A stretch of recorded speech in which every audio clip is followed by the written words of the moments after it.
ዛሬ እዚህ ነው ማድረው። መቼም ያቺ ማትረባ ከዚህ በኋላ እዚህ ቤት አትመጣም አይደል? ቆይ የራስሽ ክፍልስ? የኔ ክፍልማ ትንሽ ይሞቃል። በዛ ላይ ደግሞ መስኮት ያለውን ፊት ለፊት ነው። እና እንዴት ነው የከፈትሽው? በምንም ክፍት ነበረ። ቆይ ግን ምን ነው ኤቢ?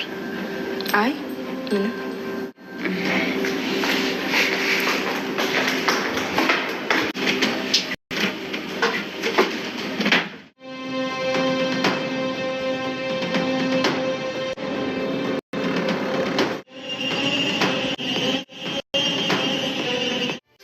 አልተስማማውም ማለት ይሄን ችግር ነው ማለት አይደለም። አንቺ ካልመሰለሽ ቆይ ዓለም ቢቃረንሽ ራሱ ምንም አይመስልሽም ማለት ነው። ስለ ዘንዶ ለማውራት መጀመሪያ ወንዙን ተሻግሮ ነው ይባላል። ቤቴ ውስጥ ነው ያለሽው። እገልሻለሁ። እንዴ ኢዛትሩ እኔ ያልኩት ነገር ነው እንደዚህ ያስቆጣ? ይኸውልሽ ቤተሰቤን ለመበጥበጥ አንዲት ነገር አደርጋለሁ ብትይ እኔ አጠገብሻለሁ። ውሳኔው ያንቺ ነው። ያኔ ደግሞ ፈጽሞ አታውቂኝም፣ በጭራሽ አታውቂኝም። ድጋሜ ላስታውስሽ ሰምቼሻለሁ። ሰይፍ ይዘሽ ወደ ቤት መጣችሁ ከኔ። ስለዚህ አንተን እየወደድኩ ብቀጥል ትክክል ላይ ማለት ነው። እናም ቀጥላለሁ። ግን ትክክል አይደለም። አዎ ትክክል ላልሆን እችላለሁ፣ ግን ደግሞ እኔ እንዳጠን አልበደልኳትም። እሷን ከሞቄ በፊት ነው አንተን የወደድኩ። በቃ ኤቢ እየመሸ ነው፣ ወደ ቤት እንሂድ ብዬሽ እኮ ነው አባዬ። የህሊናሽ ሙግት ቅኝት፣ የራስሽ ለራስሽ ቅኝት የህሊናሽ ነው ልጄ። ነቅተሽ እርሱን አድምጪ። ሲስቅ ዳንኪራ ግጪ፣ ሲያለቅስ መርዶ ተቀመጪ እንጂማ ልጄ ሳቅ ጥርስ እንዳይመስልሽ።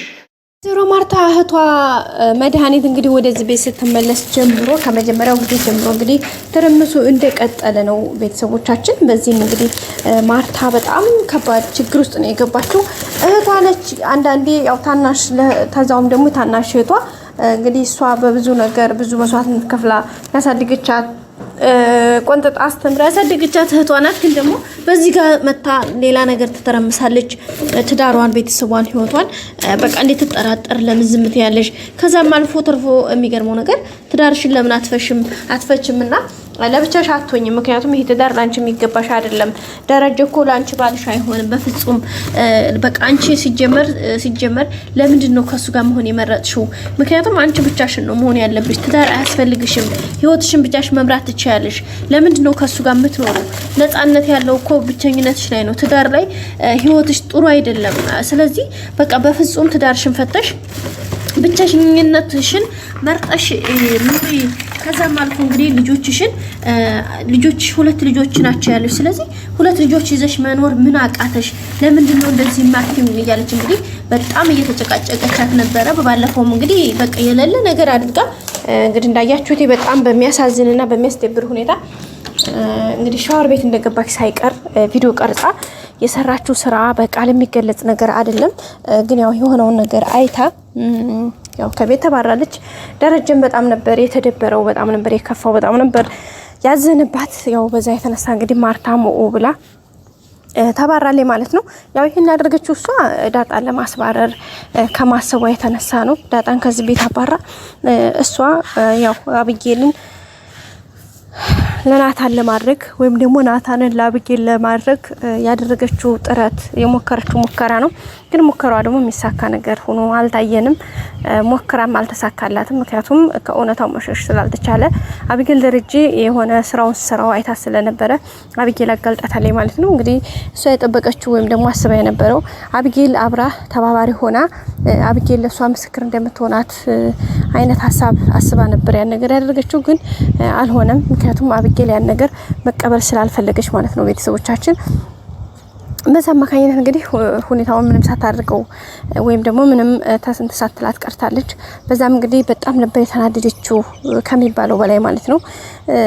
መድኃኒት በጣም ተናዳ ለምን እንደዚህ ታደርጋለሽ? እኔ ላንቺ ብዬ ይሄን ነገር እያደረኩኝ ይሄን ያክል መስዋዕትነት እየከፈልኩልሽ አንቺ ለምንድን ነው እሺ ብለሽ ማትታዘዥኝ? ለምንድን ይሄን ነገር ማታደርጊው? ለምን ከኔ ጋር አብረሽ አሰሪም የምትወጂው ልጅ በእጅ እንዲያስገባልሽ ለምን አታደርጊም? ሲቀጥል ደግሞ እቺ ዳጣ የምትባል ከዱር የመጣች ዱርዬ ከጎዳና የመጣች ልጅ እንዴት አንቺን ትቀማሻለች? አንቺ እኮ ቆንጆዬ ነሽ፣ መልክሽ ቆንጆ ነው፣ በዛ ላይ በቃ ብዙ ነገርሽ በጣም ነው የሚያምረው። ስለዚህ አንቺን የመሰልሽ ቆንጆ እንዴት እሷ እንዴት ታረግ ትችላለች? እሱም አንቺን ማየት የተወው አንቺን መመልከት ያቆመው ናታን ስለማይወድሽ አይደለም፣ ግን እሷ ለራሷ ቅን እያለች አንቺ ስትፈዢ እሷ ፈጠን እያለች ሁሉን ነገር እያደረገች ነው። ስለዚህ ለምንድን ይሄን ነገር ማታደርጊው ወይም ደግሞ ይሄን ነገር ማትተዩ በማለት እንግዲህ አብጌል እንትን ብላ ነበር። አብጌል እንግዲህ እንደ ድሮ ቢሆን ኖሮ በቃ ምን ልበላችሁ ጋይስ ጋዝ የተነሰነሰበት ጭድ ማለት ነበረ አብጌልና አክስትየዋ አንድ ላይ። ግን አሁን አብጌል ላይ ያያችኋት በጣም ተቀይራለች፣ በጣም ተለውጣለች። በቃ ብዙ ነገሯ ቸንጅሏልና በዛም የተነሳ እንግዲህ እሷ ሁኔታውን ትታ ወደ ራሷ ተመልሳ አሁን ብዙ ነገሮችን ያስተካከለች ብዙ ነገሮችን እንትን እያለች ነው የምትገኘው አብጌል። እንደውም አብጌል የሚገርማችሁ ከራሷ ይልቅ አሁን ላይ ለቤተሰቦቿ አሳቢ አባቷን የምትረዳ ሴት ሆናለች። አባቷን በፊት በቃ ስለምንም ነገር ኬር የማይሰጣት የነበረችው አብጌል አሁን እሷ በቃ አባቷን ትሪት የምታደርግ በቃ አይዞህ ጥፋቱ እንደ ጥፋት አድርጋ ግን አባዬ ማመን አልቻልኩም፣ ግን በቃ የሆነው ነገር ሆኗል። ስለዚህ አንተ ጀግና አባት ነህ፣ ሁሉም ነገር ትወጣዋለህ። ስለዚህ ግን ደግሞ በዚህ በዝምታ የሚሆን ነገር ስለሌለ ሁሉም ነገር ውጤቱ መታወቅ አለበት። ስለዚህ ለዳጣም እናቷን ንገራት፣ ለማየም ደግሞ ዳጣ ልጅ እንደሆነች አስረዳት። በቃ ይሄ ነገር እስከመቼ በዚህ ሁኔታ ይቀጥላል? በቃ በፍጹም ይሄ ነገር መሆን የለበትም እያለች ነው እንግዲህ እንጠጥ ፍረጥ እያለች የምትገኘው። ሰው በዚህ አማካኝነት እንግዲህ አብጌል በዚህ ልክ ነው አሁን ላይ በጣም ተለውጣ በጣም ተቀይራለች። በጣም ደስ የሚል እንትና ያላት በነገራችን ላይ አክስትየቱ ናት። አሁን ላይ ደግሞ በጣም እንትን እያለች ያለችው በጣም ቤተሰቡን እየረበሸችው እያምታታችሁ የምትገኘው።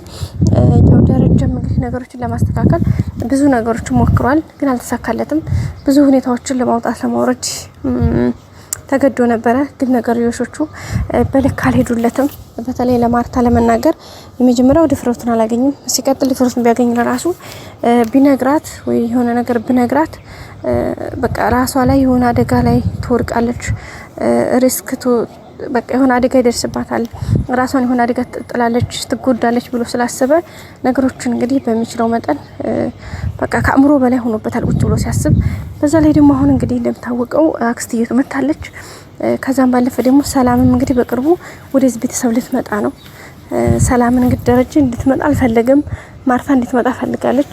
ማርታ ያው ከቅንነቷ አንጻር ነው ይህን ነገር ያደረገችው ወይም ደግሞ ይህን ሀሳቡን ያሰበችው።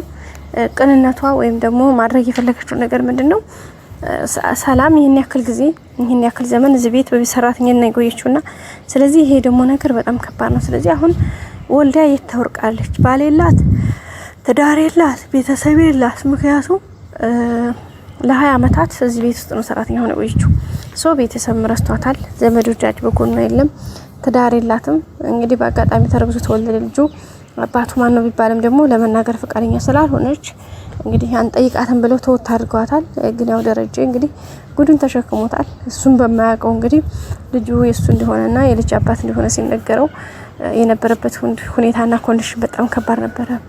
በጣም ከባድ የሚያሳዝን አስቸጋሪ ጊዜዎችን አሳልፎ አሁን ላለበት ደርሷል ማለት ነው። አሁንም እግዚአብሔር ይመስገን ሁኔታዎችን ለማመቻቸት ነገሮችን ለማስተካከል የሚችለውን ያክል እየሞከረ ነው። ያው አሪፍ ነገር ነው ብለን እናስባለን። ግን በጣም ከአቅም በላይ ነው። አንዳንድ ነገሮች ከአቅም ከሁኔታ በላይ የሆኑ ናቸው። በዚህ አማካኝነት እንግዲህ ያው ደረጃም ከሚችለው በላይ ሆኖበታል።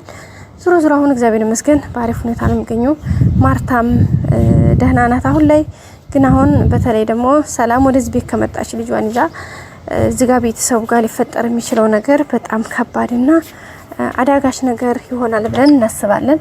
ምክንያቱም በጣም ትንሽ ከባድ ስለሆነ ቤተሰቦቻችን ይሄ በቃል የሚገለጽ ነገሮች እንዲህ ቀለል ተደርጎ የሚታይ ነገር አይደለም። ግን ቢሆንም ደግሞ የሆነውን ነገር ያው መጋፈጥ ግድ ነው። ሰላም ደግሞ መምጣት አለብኝ ግዴታ ነው። እንግዲህ ዳጣም ለምናት ነበር፣ ይሄ በፍጹም አይሆንም። ምክንያቱም ማርታ እዚህ ጋር ማይማርታለችና ምን ሊሆን ምናምን ስትላት አይ በቃ የፈጠረው ነገር ይፈጠር እንጂ መምጣት ግዴታ ነው። ምክንያቱም እናንተ ልጆቼ ለብቻ ማደግ የለባችሁም።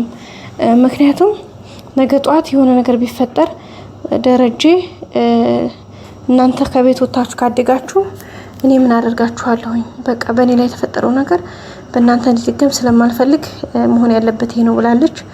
እንግዲህ ሁሉም ነገር መልካም እንደሚሆን ተስፋ እናደርጋለን። ቀጣይ በአዲስ ቪዲዮ እስከምንገናኝ መልካም ጊዜ